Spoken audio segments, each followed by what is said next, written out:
Hola y bienvenidos a nuestro canal.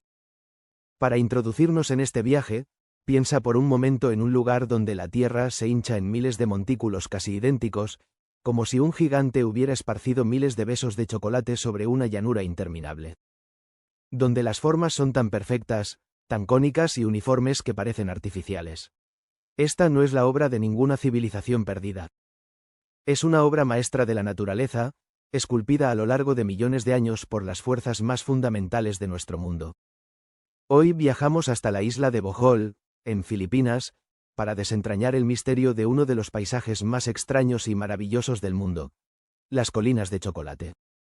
Su nombre proviene de la asombrosa transformación que sufren cada año, en ciertas épocas realmente parecen de chocolate. Pero ¿cómo llegaron a existir? ¿Qué proceso geológico pudo crear más de 1200 colinas de forma tan peculiar? Prepárate, porque la historia detrás de estas colinas es una saga de océanos antiguos, placas tectónicas en colisión y el poder silencioso y paciente del agua. Vamos a dejar de lado las leyendas y a sumergirnos en la pura y asombrosa ciencia que esculpió este lugar maravilloso.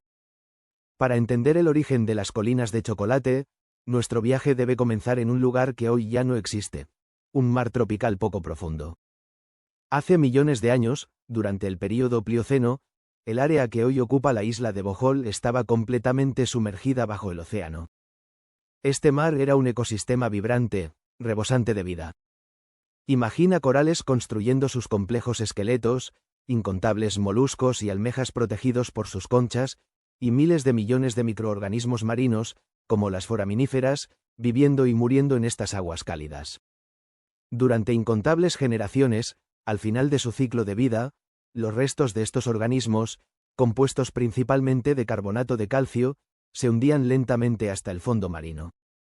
Capa tras capa, estos sedimentos orgánicos se acumularon en el lecho del océano. Con el tiempo, el inmenso peso del agua y de las capas superiores de sedimento comenzó a ejercer una presión colosal. Este proceso de compactación y cementación transformó lentamente los restos de vida marina en una roca sólida y porosa. Así nació la materia prima de nuestras colinas. Una gruesa y extensa plataforma de piedra caliza. El escenario estaba listo, pero la estrella del espectáculo aún no había aparecido en escena. Faltaba la fuerza que revelaría esta creación submarina al mundo. Aquí es donde la historia da un giro dramático. La superficie de nuestro mundo no es una cáscara estática, es un rompecabezas dinámico de placas tectónicas que se mueven, chocan y se deslizan constantemente. Hace unos pocos millones de años, una colisión tectónica de proporciones monumentales comenzó a ocurrir bajo el mar de Filipinas. La placa euroasiática y la placa del mar de Filipinas iniciaron un lento pero imparable proceso de convergencia. Esta colisión provocó que la corteza terrestre en la región se arrugara y se fracturara. La inmensa plataforma de piedra caliza, que se había formado pacíficamente en el fondo del mar, fue empujada hacia arriba con una fuerza titánica.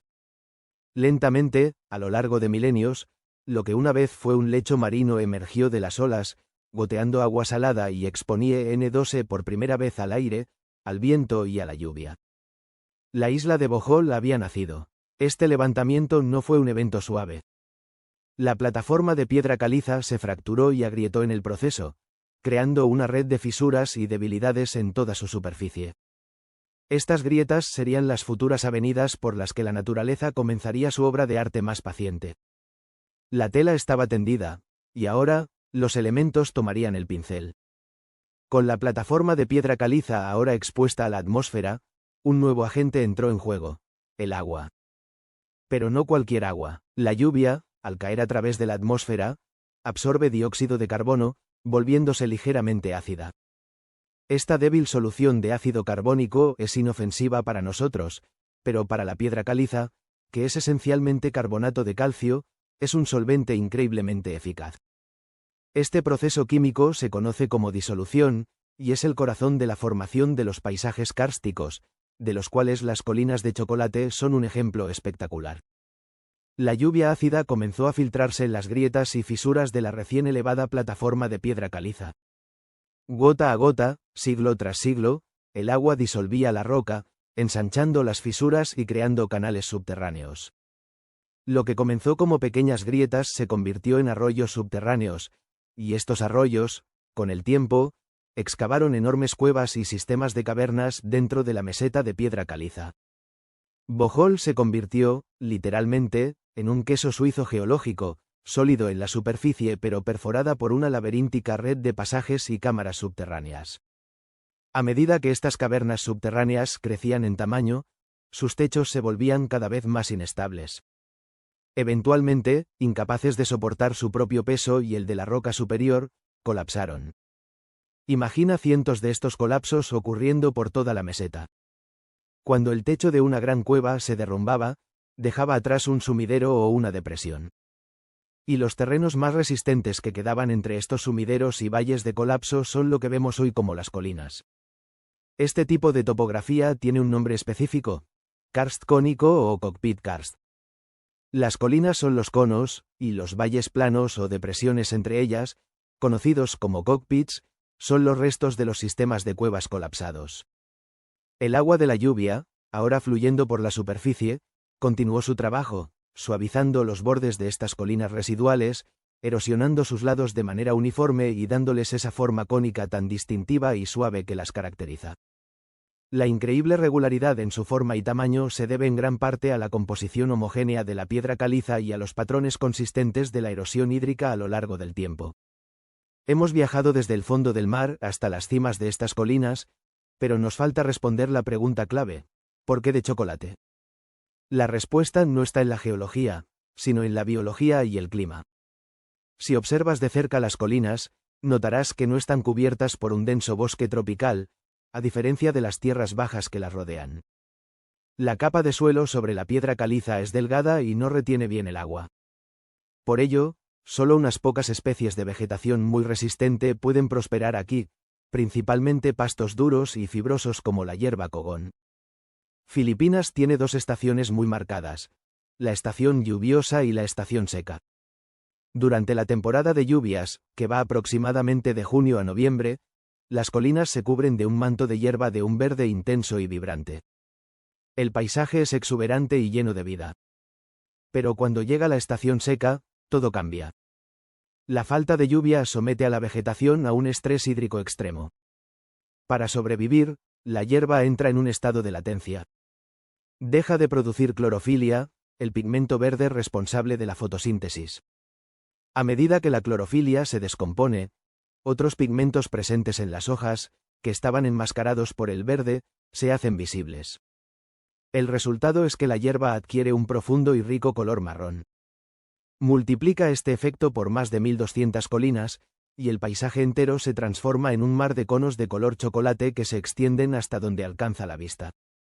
Es esta transformación estacional, un ciclo puramente biológico impulsado por el clima, lo que le da a este maravilloso accidente geológico su nombre tan apetitoso y memorable. Y así, el rompecabezas está completo. Las colinas de chocolate no son un misterio inexplicable, sino el resultado final de una increíble secuencia de eventos naturales. Todo comienza con la vida y la muerte en un antiguo océano, que construye pacientemente la base de piedra caliza. Luego, la fuerza bruta de la tectónica de placas eleva este lienzo submarino hacia el cielo.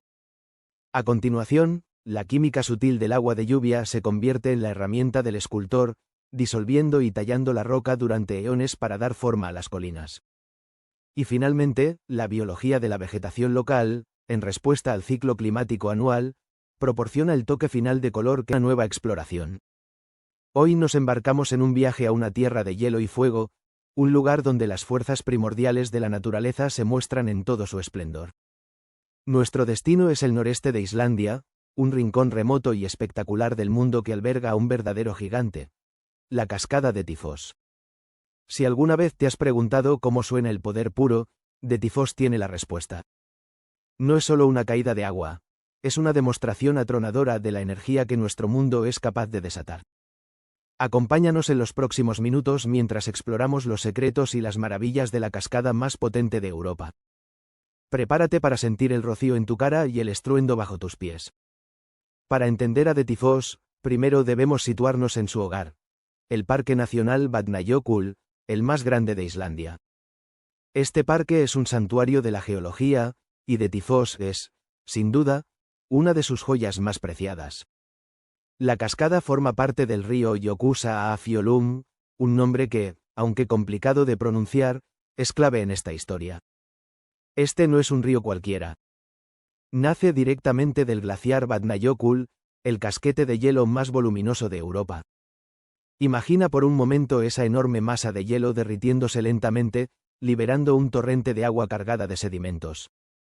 Este río glacial viaja cientos de kilómetros hacia el norte, esculpiendo a su paso uno de los cañones más impresionantes de Islandia, el Jökulsárgljúfur. Y justo en el corazón de este cañón, el río se encuentra con un precipicio monumental. Aquí es donde la magia, o mejor dicho, la física, ocurre. El agua se precipita 100 metros de ancho por un desnivel de 44 metros. Puede que 44 metros no suene a una altura récord si lo comparamos con otras cascadas famosas del mundo. Pero el secreto de Dettifoss no reside tanto en su altura, sino en su increíble volumen. En promedio, unos 193 metros cúbicos de agua se despeñan por el acantilado cada segundo. Para que te hagas una idea, eso es como si casi 200 coches de tamaño medio cayeran al abismo cada segundo. Pero esta cifra es solo el promedio. Durante las crecidas, especialmente en los cálidos días de verano cuando el deshielo glaciar se acelera, el caudal puede aumentar hasta unos asombrosos 600 metros cúbicos por segundo. Es este volumen descomunal lo que le otorga el título de la cascada más potente de Europa. La energía que libera es tan inmensa que el suelo a su alrededor vibra constantemente. Acercarse a Dettifoss es una experiencia sensorial completa. No solo la ves, la escuchas y, sobre todo, la sientes.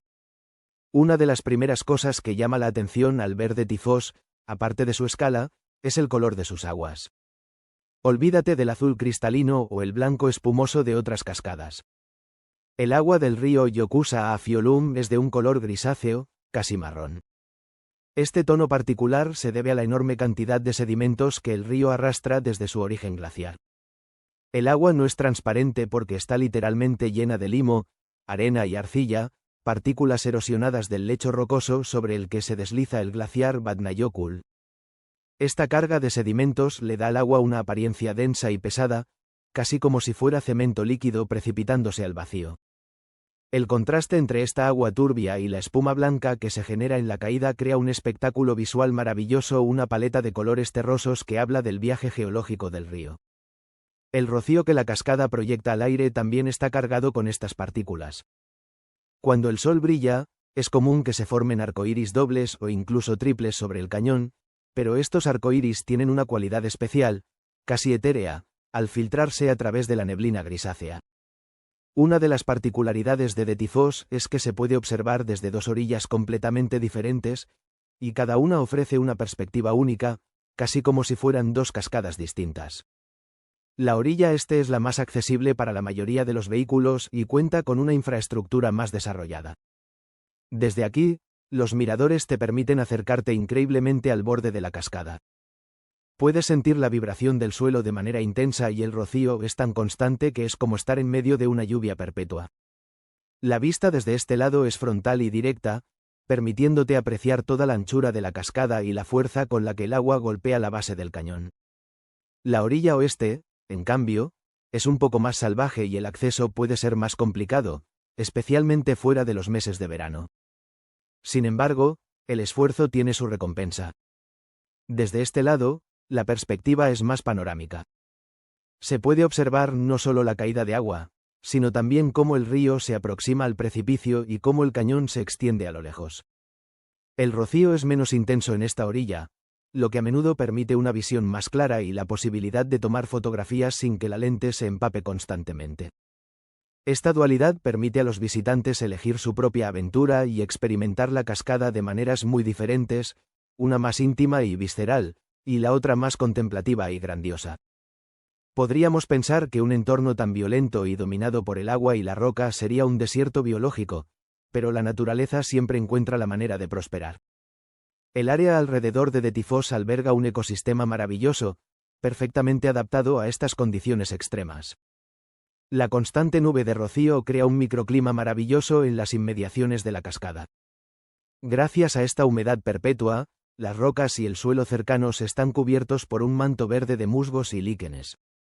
Algunas de estas especies son increíblemente resistentes y son de las pocas plantas capaces de sobrevivir en un suelo tan húmedo y pobre en nutrientes.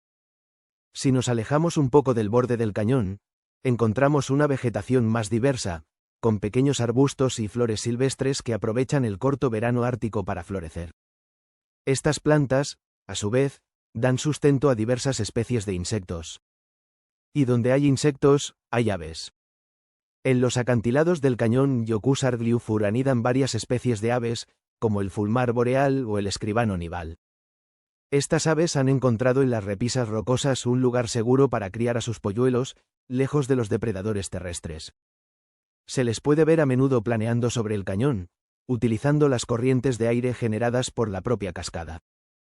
Es un ecosistema delicado y tenaz, un testimonio de la resiliencia de la vida en uno de los escenarios más dinámicos de la Tierra. Detifos no es una formación estática, es el resultado y el motor de un proceso geológico que sigue activo hoy en día. El cañón Yokusargliufur no fue creado de la noche a la mañana. Se cree que su formación se debe a una serie de inundaciones glaciares catastróficas, conocidas como Yokuglaops. Estos eventos ocurren cuando el agua acumulada bajo el glaciar, a menudo debido a la actividad volcánica subglacial, se libera de forma súbita y violenta. Imagina un volumen de agua equivalente a un gran río liberado en cuestión de horas, arrasando todo a su paso con una fuerza inimaginable. Fueron varias de estas inundaciones masivas, ocurridas hace miles de años, las que excavaron la mayor parte del cañón que vemos hoy. Y el proceso de erosión continúa. La propia cascada de Tifos está retrocediendo lentamente río arriba. Cada segundo, la fuerza del agua arranca pequeñas partículas de la roca basáltica del precipicio. Es un proceso increíblemente lento desde nuestra perspectiva humana, quizás unos pocos centímetros por año, pero en la escala de tiempo geológico, significa que la cascada está migrando, rediseñando constantemente el paisaje. Además, Detifos no está sola. Forma parte de una cadena de cascadas en el río Yokusa a Fiolum. 1 kilómetro río arriba se encuentra Selfos, una cascada más ancha pero menos alta, y unos 2 kilómetros río abajo encontramos a Hafragilsfoss, que se precipita en una parte más amplia y dramática del cañón. Juntas, estas tres cascadas cuentan una historia continua de erosión y poder fluvial. Así que la próxima vez que pienses en las grandes maravillas naturales, recuerda este rincón remoto de Islandia, donde un río glacial se lanza al abismo con una furia atronadora, esculpiendo un cañón y recordándonos que el espectáculo más grandioso de la Tierra es, y siempre será, la propia naturaleza en acción. A una nueva exploración. Hoy nos embarcamos en un viaje a un lugar donde la tierra y el mar han colaborado durante milenios para crear una obra de arte. Un lugar que parece sacado de un sueño, pero que es tan real como las olas que lo esculpen día tras día. Nos sumergimos en el corazón de la costa del Algarve, en el sur de Portugal, para desvelar los secretos de una de las catedrales naturales más impresionantes del mundo, la cueva de Benagil. A simple vista, la costa del Algarve es una sucesión deslumbrante de acantilados ocres y dorados que se precipitan hacia el azul intenso del océano Atlántico. Pero escondido entre estas formaciones rocosas, como si la naturaleza quisiera guardar su mejor secreto, existe un tesoro. Una cueva marina con una particularidad que la hace única en el mundo.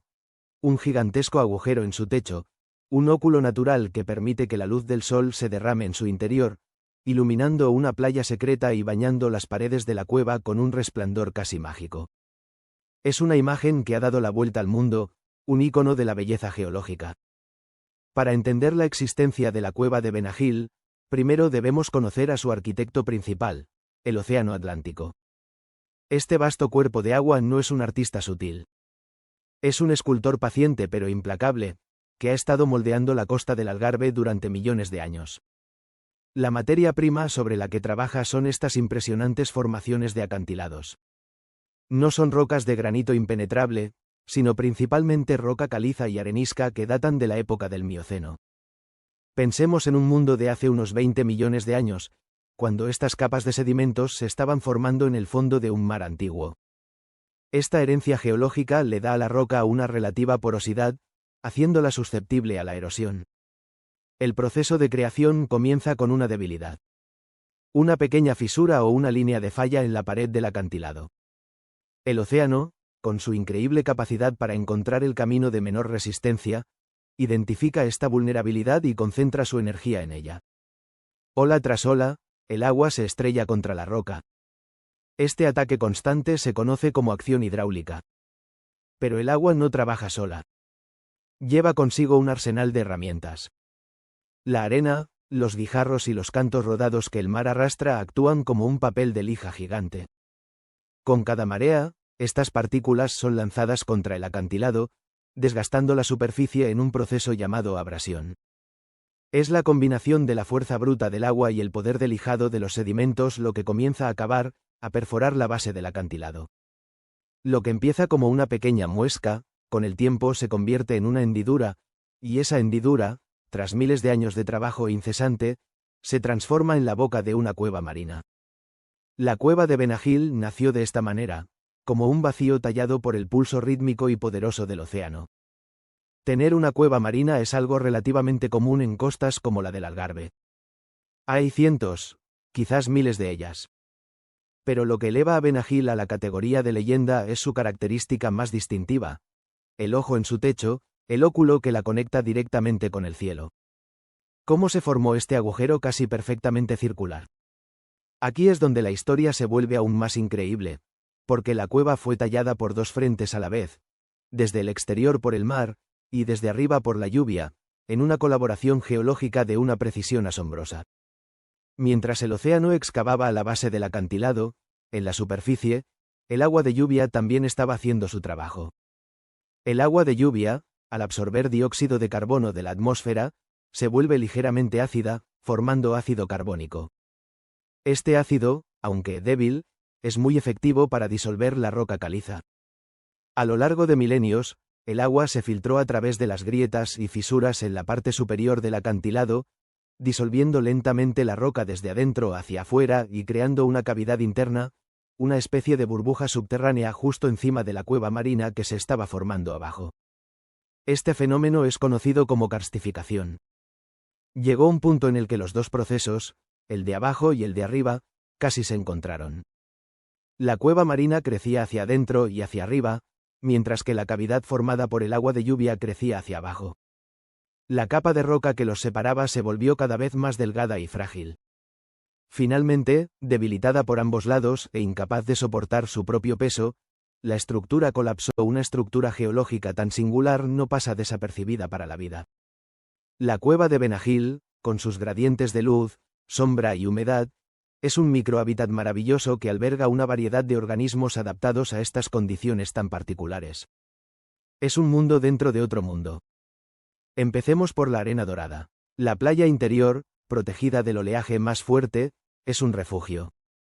Su existencia depende de un delicado equilibrio de corrientes que depositan la arena sin llevársela por completo. En esta arena y en las aguas poco profundas que la bañan, pequeños crustáceos como las pulgas de mar y diminutos moluscos bivalvos se entierran para protegerse. Además, los alevines de diversas especies de peces, como sargos y doradas, utilizan la calma de la cueva como una guardería segura, protegidos de los depredadores más grandes que patrullan el mar abierto. Si levantamos la vista hacia las paredes rocosas, la historia de la vida continúa.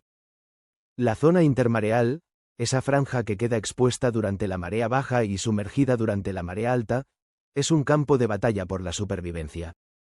Aquí se aferran a la vida lapas con sus conchas cónicas, percebes que filtran el agua y mejillones que forman densas colonias. Anémonas de colores vibrantes se esconden en las grietas, desplegando sus tentáculos venenosos para capturar plancton cuando el agua las cubre. Más arriba, en las paredes constantemente húmedas por el rocío salino, crecen diferentes tipos de algas y líquenes, pintando la roca con tonalidades de verde, naranja y negro, y añadiendo otra capa de color al lienzo geológico.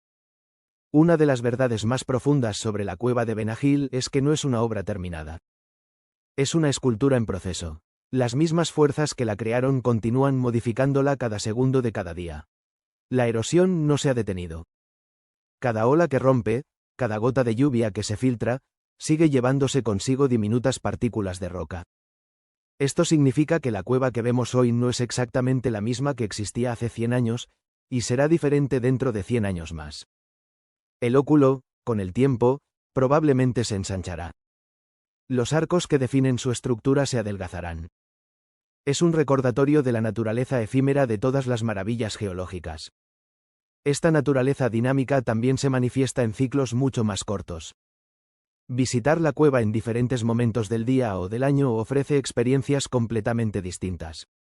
Durante la marea baja, la playa interior es expansiva y accesible, invitando a la exploración. Durante la marea alta, el agua reclama gran parte de su dominio, lamiendo las paredes y reduciendo el espacio de arena, creando una atmósfera más íntima y dramática. La luz también juega un papel crucial en esta transformación constante. Por la mañana temprano, los rayos de sol entran en ángulo, proyectando largas sombras. Al mediodía, cuando el sol está directamente sobre el óculo, un potente haz de luz cae verticalmente sobre la arena, como un foco celestial. Es un reloj de sol natural que marca el paso del tiempo. El Algar de Benagil es, en definitiva, mucho más que una simple cueva bonita. Es una clase magistral de geología, una lección sobre el poder y la paciencia de la naturaleza. Es el resultado de una improbable conspiración de elementos, una roca vulnerable, un océano tenaz, una lluvia persistente y un colapso afortunado. Nos enseña que las mayores maravillas a menudo no surgen de un maravilloso acto de creación, sino de la interacción lenta y constante de múltiples fuerzas a lo largo de eones. Es un santuario tallado por el agua, iluminado por el sol y habitado por la vida. El mundo está lleno de secretos esperando ser contados, y la cueva de Benagil es, sin duda, una de sus... Hoy nos dirigimos a un continente cubierto casi por completo de hielo, un lugar tan vasto y extremo que desafía nuestra comprensión del mundo. Un desierto helado en el extremo del mundo, el lugar más frío, más seco y ventoso de la Tierra. Hoy no vamos a hablar de un simple paraje helado, vamos a embarcarnos en un viaje al continente más misterioso y sorprendente de todos, la Antártida. Un lugar con los glaciares más grandes del mundo, como el glaciar Seller, el Thurston Island y el majestuoso glaciar Alexander. Estas enormes columnas de hielo se alzan en un paisaje blanco que esconde grandes maravillas. Para empezar, hablemos de la escala. Es difícil de visualizar, pero la capa de hielo antártica es colosal.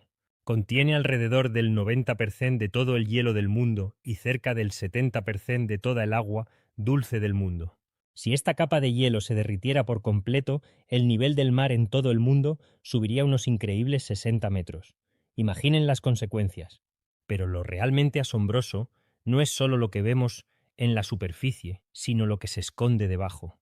Porque la Antártida no es una simple planicie congelada. Debajo de kilómetros de hielo se encuentra un continente con montañas, valles y llanuras, como cualquier otro. De hecho, allí se encuentra una de las cadenas montañosas más grandes del mundo. Son las montañas Gamburtsev, a veces llamadas las montañas fantasmas. Tienen picos que alcanzan los 3.000 metros de altura, comparables a los Alpes europeos, pero están completamente sepultadas bajo el hielo. Fueron descubiertas usando radares y ondas sísmicas, revelando un paisaje que ningún ojo humano ha visto directamente. Y el misterio no termina ahí. Aislados bajo esta inmensa capa de hielo, existen más de 400 lagos subglaciales. El más famoso es el lago Vostok, uno de los lagos más grandes del mundo, que ha estado sellado y aislado de la atmósfera terrestre durante millones de años. Piensen en ello por un momento. Un ecosistema acuático completo, en total oscuridad, bajo una presión aplastante y a temperaturas bajo cero, que podría albergar formas de vida que no hemos visto jamás. Es uno de los entornos más vírgenes y extremos de nuestro mundo, una verdadera cápsula del tiempo biológica. Ahora, les propongo una paradoja. Si está cubierto de hielo, ¿cómo puede ser un desierto? Suena contradictorio, ¿verdad? Pero la definición de desierto no tiene que ver con la temperatura, sino con la cantidad de precipitación. Y la Antártida es el desierto más grande del mundo porque apenas recibe lluvia o nieve. En el interior del continente, la precipitación anual es menor que en el desierto del Sahara. El aire es tan frío que simplemente no puede retener la humedad. Y si hablamos de su clima, tenemos que hablar de sus vientos. La Antártida es el hogar de los vientos catabáticos. No son brisas comunes, son ríos de aire denso y frío que, impulsados por la gravedad, descienden desde las altas mesetas interiores hacia la costa. Estos vientos pueden alcanzar velocidades de más de 300 km por hora. más fuertes que muchos huracanes. Son una fuerza de la naturaleza tan poderosa que moldean el paisaje y hacen que la supervivencia sea un desafío constante. Pero quizás el lugar más extraño de este desierto polar son los valles secos de McMurdo. Es una pequeña región de la Antártida que, sorprendentemente, no tiene hielo. Es uno de los lugares más secos de la Tierra, y su paisaje es tan árido y desolado que los científicos lo utilizan como un análogo del planeta Marte. ¿Por qué no hay hielo aquí? Esos feroces vientos catabáticos descienden con tal fuerza que calientan el aire y evaporan cualquier rastro de agua, nieve o hielo, dejando al descubierto un suelo rocoso y estéril que parece de otro mundo. A pesar de estas condiciones tan extremas, la vida no solo existe, sino que prospera de maneras asombrosas, especialmente en las costas y en el océano circundante. Y por supuesto, no podemos hablar de la fauna antártica sin empezar por su habitante más icónico, el pingüino. Existen varias especies, pero el pingüino emperador es el verdadero rey de la resistencia. Es el único animal que se reproduce durante el brutal invierno antártico. Mientras otras especies huyen hacia el norte, ellos viajan tierra adentro para poner un único huevo. El macho se encarga de incubarlo, manteniéndolo sobre sus patas y cubriéndolo con un pliegue de su piel durante más de 2 meses de oscuridad, vientos huracanados y temperaturas que caen por debajo de los 60 grados bajo cero. Durante todo este tiempo, no come nada, sobreviviendo solo con sus reservas de grasa mientras la hembra viaja kilómetros hasta el mar para alimentarse. Es uno de los actos de resistencia y cuidado parental más extraordinarios del reino animal. Pero el océano que rodea el continente es donde la vida realmente explota. Es uno de los ecosistemas marinos más ricos del mundo, y todo gracias a un pequeño héroe, el krill. Estos diminutos crustáceos parecidos a los camarones forman enjambres tan densos y masivos que pueden ser vistos desde el espacio. La biomasa total de krill en el océano austral es mayor que la de todos los seres humanos juntos. Y son la base de toda la cadena alimentaria.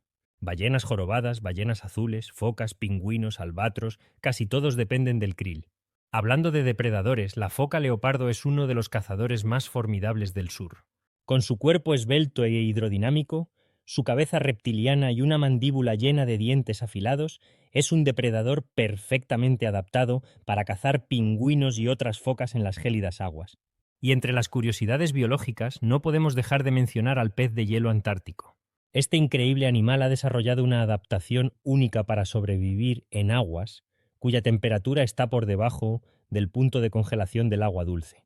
Su sangre es casi transparente porque carece de hemoglobina, la proteína que transporta el oxígeno y da el color rojo a la sangre en la mayoría de los vertebrados. En su lugar absorbe el oxígeno directamente del agua gélida a través de su piel y sus branquias. Un pez con sangre transparente, una solución evolutiva simplemente brillante.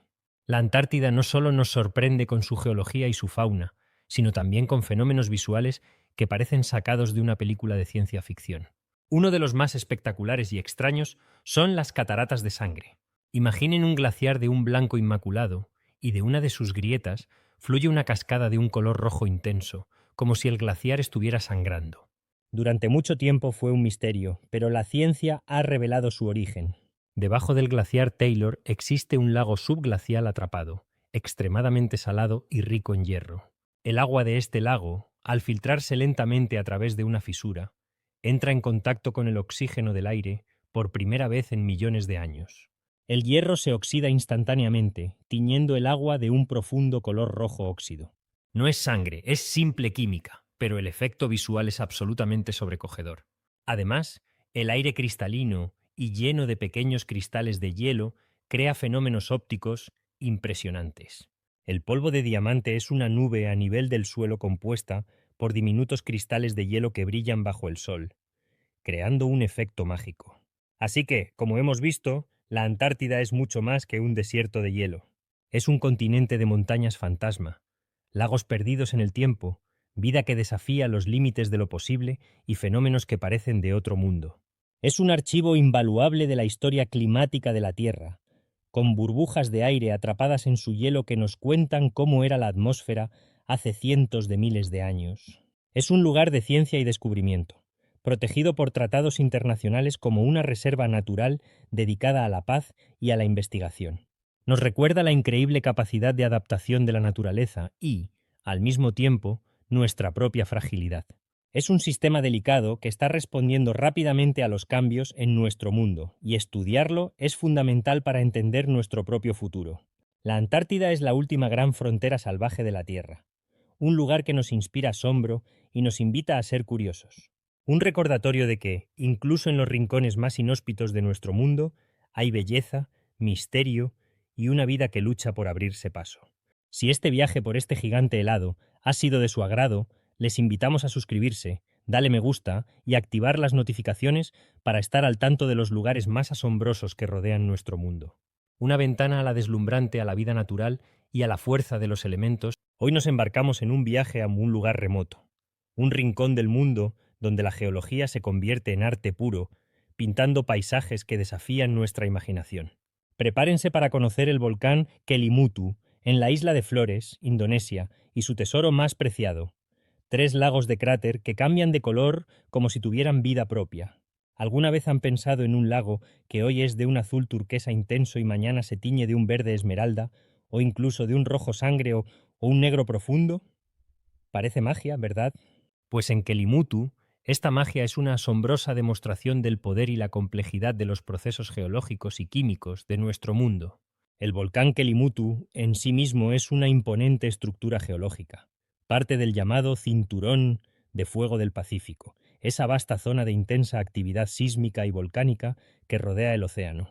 Pero lo que lo hace verdaderamente especial a nivel mundial son estos 3 lagos vecinos, cada uno con una sorprendente capacidad para transformarse. Los nombres locales de estos lagos son Tiguatambupu, Tigunuamuricoo y Fai y Tiguatapolo. Aunque sus nombres evocan antiguas historias, nosotros nos centraremos en la ciencia que los hace tan espectaculares. Imaginen la escena.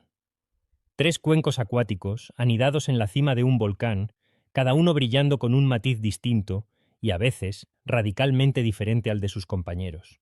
Y no solo eso, sino que estos colores no son estáticos. Varían con el tiempo, a veces en cuestión de meses o años, ofreciendo un espectáculo natural en constante evolución. Pero ¿cómo es esto posible? ¿Qué fuerzas de la naturaleza orquestan esta increíble paleta de colores? La respuesta, como suele suceder en nuestro mundo, se encuentra en una maravillosa interacción de elementos. La clave está en la química del agua, de los lagos, profundamente influenciada por la actividad volcánica subyacente. Pensemos en el Kelimutu como un laboratorio geológico gigante. Desde las profundidades del volcán emanan gases como el dióxido de azufre y el sulfuro de hidrógeno. Estos gases, al entrar en contacto con el agua de los lagos, reaccionan y la acidifican. Esta agua ácida es como un solvente poderoso. Comienza a disolver los minerales presentes en las rocas volcánicas que forman las paredes y el lecho de los cráteres. Hierro, manganeso, azufre y otros elementos se lixivian, es decir, se extraen de las rocas y se incorporan al agua de los lagos en diferentes concentraciones. Y es aquí donde comienza la verdadera magia del color. Los distintos minerales disueltos y su estado de oxidación son los responsables directos de la amplia gama de tonalidades que podemos observar. Piensen en ello como si cada lago fuera una gigantesca probeta donde se están llevando a cabo complejas reacciones químicas. La continua actividad fumarólica actúa como un suministro constante de reactivos. Pequeños cambios en la cantidad o composición de estos gases, o en la tasa a la que se disuelven los minerales, pueden alterar el equilibrio químico del agua y, por ende, su color. Además, factores externos como la cantidad de lluvia también juegan un papel fundamental. Las lluvias pueden diluir la concentración de minerales o alterar el nivel de oxígeno en el agua, afectando las reacciones de oxidación-reducción. Incluso la temperatura del agua puede influir en la solubilidad de los minerales y la velocidad de las reacciones químicas. Es una danza compleja y delicada de elementos y condiciones. Ahora, exploremos un poco más de cerca cada uno de estos protagonistas acuáticos. Aunque, como hemos dicho, sus colores son cambiantes, a menudo presentan tonalidades que los han caracterizado durante ciertos periodos. El lago más occidental, el Tiguatambupu, que podría traducirse como lago de los ancianos, a menudo ha mostrado colores azules o, en ocasiones, incluso blancos o grises muy pálidos. Esto podría sugerir una composición química particular, quizás con una menor influencia directa de ciertos gases volcánicos o una predominancia de minerales que, en suspensión o disolución, tienden a reflejar la luz de esa manera. Luego tenemos el Tigu Nuwa Muri Ku Fai, o lago de los jóvenes y doncellas. Este lago es famoso por sus vibrantes tonos verdes y turquesas. Estos colores suelen estar asociados, como mencionamos, a la presencia de ácido sulfúrico y clorhídrico disolviendo minerales. El hierro en estado ferroso, por ejemplo, puede impartir tonalidades verdosas. La interacción de la luz solar con partículas finas de azufre coloidal también puede contribuir a esos azules y verdes brillantes. Es a menudo el más fotografiado por esa intensidad casi irreal de sus aguas. Finalmente, al este, encontramos el Tigu Atapolo, que se traduce como lago encantado o embrujado. Históricamente, este ha sido el lago de los rojos y marrones intensos, a veces incluso casi negros. Estos colores dramáticos se atribuyen principalmente a altas concentraciones de hierro en estado férrico, resultado de la oxidación del hierro disuelto, a menudo en aguas muy ácidas y ricas en ácido sulfúrico. Es crucial entender que la personalidad cromática de cada lago no es fija. Un lago que hoy es verde podría haber sido rojo hace unas décadas y podría volverse azul en el futuro. Esta variabilidad es precisamente lo que hace al Kelimutu un fenómeno tan dinámico, especialmente para los vulcanólogos y geoquímicos. Estudiar estos cambios ayuda a comprender mejor los procesos que ocurren en el interior del volcán. Los cambios de color pueden ser indicadores de variaciones en la actividad fumarólica, la composición de los gases o incluso la temperatura del sistema hidrotermal subyacente. Pensemos en la fuente de estos minerales. Las rocas volcánicas son ricas en compuestos metálicos. El agua de lluvia se filtra a través del suelo y las rocas, y si hay actividad geotérmica, esta agua puede calentarse y volverse más reactiva químicamente. Esta agua caliente y ácida disuelve los metales de la roca circundante. Cuando esta agua rica en minerales emerge en los lagos del cráter y se mezcla con los gases volcánicos que burbujean desde abajo, se crea la sopa química perfecta para la producción de colores. La oxidación y la reducción son procesos químicos fundamentales aquí. La oxidación ocurre cuando una sustancia pierde electrones y la reducción cuando los gana. El oxígeno atmosférico disuelto en el agua del lago, así como los compuestos de azufre y otros gases volcánicos, pueden actuar como agentes oxidantes o reductores, transformando los metales disueltos de un estado a otro y, con ello, cambiando su color. La acidez del agua, medida en la escala de pH, también es determinante. Un pH bajo, es decir, una alta acidez, facilita la disolución de muchos minerales. Las aguas del Kelimutu son notoriamente ácidas debido a la disolución de gases como el dióxido de azufre y el sulfuro de hidrógeno, que al reaccionar con el agua pueden formar ácido sulfúrico y ácido sulfídrico. Esta acidez extrema permite que el agua mantenga en disolución altas concentraciones de los metales responsables del color. Es un sistema increíblemente interconectado. La actividad magmática en las profundidades del volcán libera calor y gases. Estos gases ascienden y alteran la química del agua subterránea. Esta agua, cargada de minerales y ácidos, alimenta los lagos en la superficie. Y allí, en un delicado equilibrio influenciado por la atmósfera, la luz solar y la continua entrada de fluidos volcánicos, se despliega el espectáculo de los colores cambiantes. Este fenómeno no es exclusivo del Kelimutu. Otros lagos volcánicos en el mundo también muestran colores llamativos. Sin embargo, la proximidad de tres lagos con comportamientos cromáticos tan distintos que independientes y su propensión a cambiar de color con relativa frecuencia hacen del Kelimutu un caso verdaderamente excepcional. Cada visita al Kelimutu puede ofrecer una paleta de colores diferente, un testimonio de los procesos geológicos que, aunque a menudo lentos e imperceptibles a escala humana, están constantemente modelando y transformando la superficie de nuestro mundo. Es un recordatorio de que la Tierra está viva, respirando gases desde sus profundidades y pintando sus propios lienzos con los elementos que ella misma forja. Así que, la próxima vez que vean una fotografía de estos lagos, o si alguna vez tienen la inmensa fortuna de visitarlos, recuerden que no están simplemente observando agua coloreada. Están siendo testigos de una compleja y hermosa sinfonía química, una danza de minerales, gases y agua orquestada por las fuerzas internas de nuestro dinámico mundo. El volcán Kelimutu y sus lagos tricolores son, sin duda, una de las maravillas naturales más asombrosas, un lugar donde la ciencia se viste de arte y nos deja maravillados ante el ingenio inagotable de la... Imagina un lugar tan vasto, que cubre una superficie mayor que toda Europa occidental. Un lugar donde la vida no solo existe, sino que explota en una sinfonía de formas, colores y sonidos. Este es el pulmón verde del planeta, el corazón líquido de la Tierra, la selva amazónica. No es solo un bosque enorme, es un sistema ecológico interconectado de una complejidad que apenas empezamos a comprender. Alimentado por la arteria fluvial más caudalosa del mundo, el río Amazonas, que por sí solo vierte al océano Atlántico más agua dulce que los 7 ríos más grandes que le siguen. Combinados. Pero, ¿qué secretos esconde esta inmensidad? ¿Qué procesos biológicos extremos ocurren bajo ese dosel impenetrable? Nuestro viaje comienza, como debe ser, con el titán que da nombre a esta región, el río Amazonas. Este gigante fluvial no solo es el más caudaloso, sino que su longitud es un tema de debate científico, compitiendo por ser el más largo del planeta junto al río Nilo, extendiéndose por miles de kilómetros desde las alturas andinas hasta el Atlántico. La fuerza del Amazonas es colosal. En su desembocadura, la pluma de agua dulce altera la salinidad y el color del océano a cientos de kilómetros de la costa.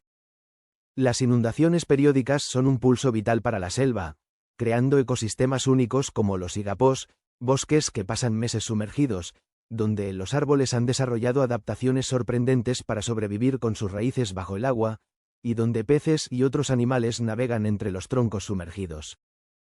Pero si el río es la arteria, la biodiversidad es el alma de la Amazonía. Este es, sin duda, el lugar con la mayor concentración de vida en la Tierra. Los números son vertiginosos y siguen creciendo a medida que se descubren nuevas especies.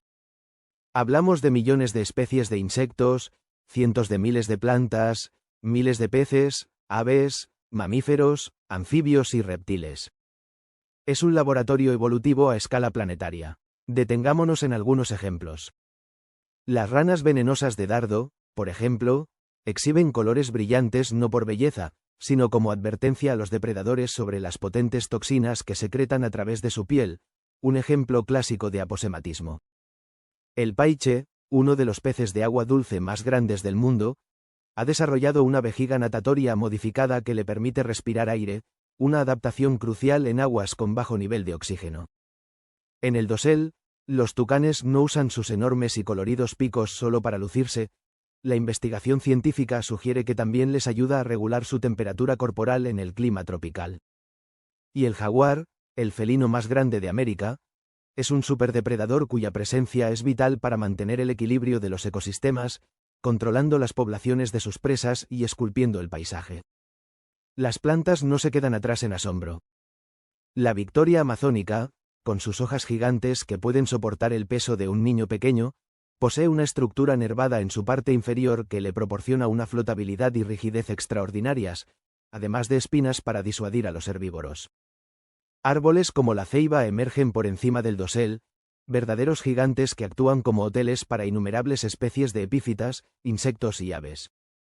Pero gran parte de la maravilla amazónica opera a una escala mucho menor, a menudo invisible a simple vista. Los insectos, por ejemplo, constituyen la inmensa mayoría de la biomasa animal. Hormigas, escarabajos, mariposas, con roles que van desde la depredación y la polinización hasta la descomposición. Y bajo nuestros pies, en el suelo, una comunidad igualmente vasta de bacterias, hongos y otros microorganismos trabaja incansablemente, reciclando los nutrientes de la materia orgánica caída, un proceso esencial que permite que este ecosistema increíblemente productivo se sostenga a sí mismo. Esta inmensa biodiversidad no es aleatoria, es el resultado de millones de años de coevolución. Plantas e insectos, depredadores y presas, han evolucionado juntos, desarrollando relaciones intrincadas y a menudo sorprendentes. Pensemos en la polinización. Muchas plantas amazónicas dependen de especies específicas de insectos, aves o murciélagos, creando vínculos ecológicos frágiles y esenciales. La presión evolutiva en un entorno tan competitivo ha llevado a adaptaciones extremas. La mimetización, donde una especie imita a otra, como una oruga inofensiva con patrones que imitan a una serpiente venenosa, es común. Las plantas han desarrollado defensas químicas sofisticadas para no ser comidas, mientras que los herbívoros han coevolucionado con mecanismos para tolerar o desintoxicar esos compuestos. Es una carrera armamentista biológica constante. La selva amazónica no es uniforme, es un mosaico de microhábitats, desde los bosques de tierra firme nunca inundables hasta las bárceas, bosques de inundación estacional, y los ya mencionados ígapos. Y sobre todo esto, se eleva el dosel, la capa superior de vegetación, que es un mundo en sí mismo. Aquí, la luz del sol es abundante, y muchas especies de animales e insectos pasan toda su vida sin tocar nunca el suelo. Es un ecosistema aéreo, lleno de vida adaptada a las alturas. Bajo el dosel, en el sotobosque y el suelo de la selva, la vida es diferente. La luz es escasa, y la competencia es feroz. El suelo es un lugar de descomposición rápida y eficiente. Las altas temperaturas y la humedad constante, junto con una vasta comunidad de hongos y bacterias, descomponen rápidamente la materia orgánica caída. Los nutrientes se reciclan tan velozmente que el suelo en sí mismo a menudo no es tan rico como cabría esperar, lo que subraya la importancia de la propia biomasa de la selva para retener nutrientes. La densidad de vida en la Amazonía es asombrosa, y esto genera una competencia intensa por cada recurso disponible: luz solar, agua, nutrientes, espacio.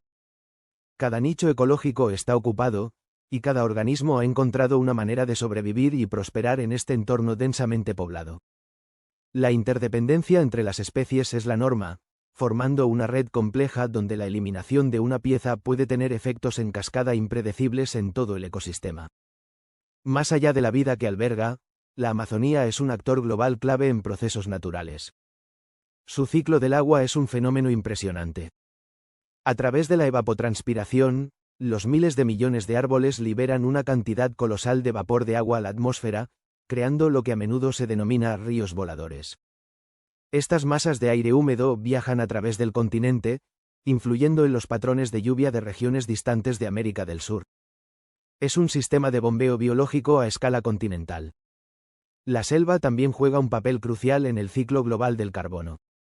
Como uno de los biomas terrestres más grandes, almacena miles de millones de toneladas de carbono en su vegetación y suelo, actuando como un sumidero vital de dióxido de carbono. Este proceso es fundamental para regular la composición atmosférica y, por extensión, el clima global. Su salud o deterioro tiene implicaciones que van mucho más allá de sus fronteras geográficas. Sin embargo, este coloso natural enfrenta desafíos significativos desde una perspectiva puramente ecológica. La deforestación, vista como un proceso de pérdida de biomasa, altera drásticamente el ciclo del agua local, aumenta la temperatura del suelo y reduce la capacidad de la selva para almacenar carbono. La fragmentación del hábitat aísla poblaciones de especies, dificultando la migración y el intercambio genético, lo que puede llevar a extinciones locales. El cambio climático, un fenómeno global, también impacta a la Amazonía al alterar los patrones de temperatura y lluvia, potencialmente empujando partes de la selva hacia puntos de inflexión donde podría convertirse en sabana, con consecuencias catastróficas para su biodiversidad y su función climática. La selva amazónica es mucho más que una vasta extensión de árboles. Es un sistema vivo monumental, un tapiz intrincado de procesos biológicos, geológicos e hidrológicos interconectados que operan a una escala asombrosa. Es un testimonio de la capacidad de la vida para diversificarse y adaptarse en condiciones tropicales. Proteger la Amazonía, desde esta perspectiva puramente basada en la ciencia y la naturaleza, es fundamental no solo por la increíble vida que alberga, sino por su papel irreemplazable en el mantenimiento del equilibrio ecológico y climático de nuestro propio mundo. Es una maravilla natural que merece nuestra admiración, estudio y, sobre todo, ¿alguna vez se han preguntado cómo sería un lugar donde el tiempo parece detenerse, donde las arenas cantan historias de millones de años y donde la vida, contra todo pronóstico, florece en las formas más inesperadas? Hoy, los invito a un viaje a uno de los rincones más antiguos y extraordinarios de nuestro planeta, el desierto del Namib. Imaginen un mar de arena que se extiende por más de 2000 kilómetros a lo largo de la costa atlántica del sur de África. Pero olviden la imagen típica de un desierto monótono y sin vida. El Namib es un lienzo de contrastes, un laboratorio natural donde la evolución ha esculpido adaptaciones que rozan la ciencia ficción. Se estima que este desierto ha existido en condiciones áridas o semiáridas durante al menos 55 millones de años. Piénsenlo, dinosaurios ya extintos podrían haber visto sus primeras arenas. ¿Qué hace tan especial al Namib? Bueno, para empezar, su nombre, de origen Nama, significa vasto lugar, y vaya que lo es. Pero su singularidad más impactante proviene de una fuente inesperada, el frío océano Atlántico. La corriente de Benguela, que fluye hacia el norte desde la Antártida, enfría el aire sobre el mar. Cuando este aire húmedo y frío se encuentra con el aire caliente del desierto, magia. Se forma una densa niebla costera, conocida localmente como Casimbo. Esta niebla es el salvavidas del Namib, una arteria vital que se adentra hasta 50 kilómetros tierra adentro, llevando humedad preciosa a un ecosistema que de otro modo sería casi estéril. Hablemos ahora de las dunas. Son maravillosas. Aquí encontramos algunas de las dunas de arena más altas del mundo, algunas superando los 300 metros de altura. Eso es más alto que muchos rascacielos. Su color es otro espectáculo. Un rojo intenso, casi cobrizo, debido a la oxidación del hierro en la arena a lo largo de milenios. Dunas como la famosa Duna 45 o la imponente Big Daddy en el área de Sossus Bley son monumentos naturales que cambian constantemente con el viento, creando paisajes que parecen de otro planeta. Y en el corazón de estas dunas, encontramos lugares casi surreales como Dead Blade. Una masa de arcilla blanca brillante, salpicada por los esqueletos oscuros de acacias muertas hace más de 900 años. El río que alguna vez las alimentó cambió su curso, y la extrema sequedad del aire ha impedido que se descompongan. Permanecen allí, petrificadas, testigos mudos del implacable poder del desierto. Es un paisaje de una belleza sobrecogedora. Este vasto mar de arena no es homogéneo. Los vientos, verdaderos escultores del Namib, han creado una asombrosa variedad de formas dunares.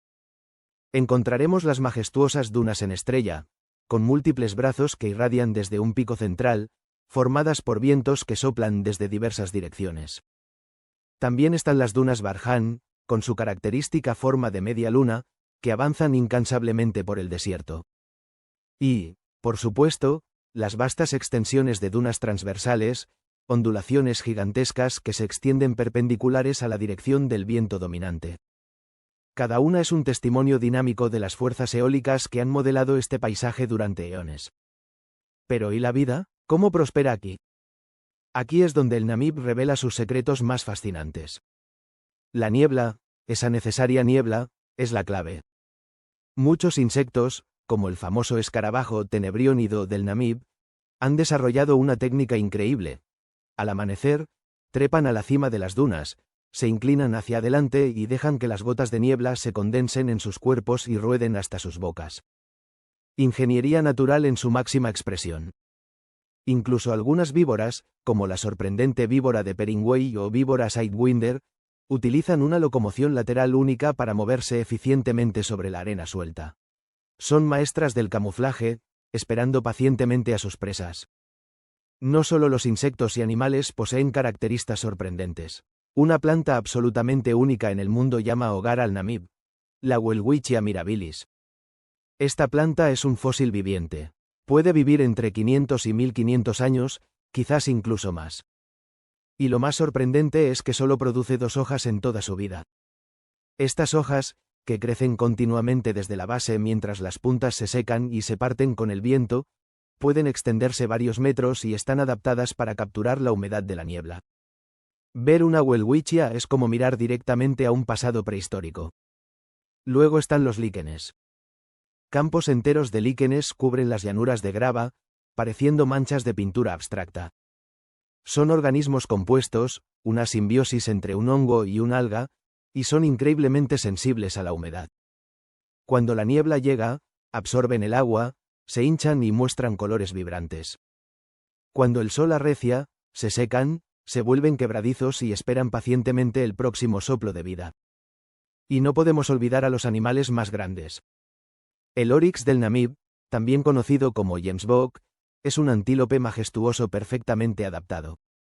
Puede sobrevivir sin beber agua durante largos periodos, obteniéndola de las plantas que consume y conservándola gracias a una orina muy concentrada y heces secas. Además, tiene un sistema asombroso para enfriar la sangre que va a su cerebro, permitiéndole soportar temperaturas corporales que serían letales para otros mamíferos. Incluso los elefantes han encontrado una manera de prosperar aquí. Los elefantes del desierto del Namib son una maravilla de la adaptación. Son más delgados, tienen patas más largas y pies más grandes que sus parientes de la sabana, lo que les permite caminar grandes distancias sobre la arena blanda en busca de agua y comida. Su conocimiento de las fuentes de agua, transmitido de generación en generación, es crucial para su supervivencia. Y sí, incluso hay leones en el Namib. Los leones del desierto son igualmente especiales. Viven en manadas más pequeñas, tienen territorios mucho más grandes y han aprendido a cazar presas que van desde pequeños roedores y aves hasta focas en la costa y, ocasionalmente, oryx o incluso jirafas. Su resiliencia es un testimonio de la tenacidad de la vida. Además de la niebla, otra fuente esporádica pero crucial de vida son los ríos subterráneos del Namib. Cauces como el Kuiseb, el Swakop o el Omaruru, que raramente llevan agua superficial y solo después de lluvias torrenciales en el interior, son sin embargo arterias subterráneas de vida. Sus lechos arenosos almacenan agua bajo la superficie, sustentando corredores de vegetación ribereña, como acacias y tamariscos, que a su vez proveen alimento y refugio a una multitud de animales, desde insectos y aves hasta los grandes mamíferos que hemos mencionado.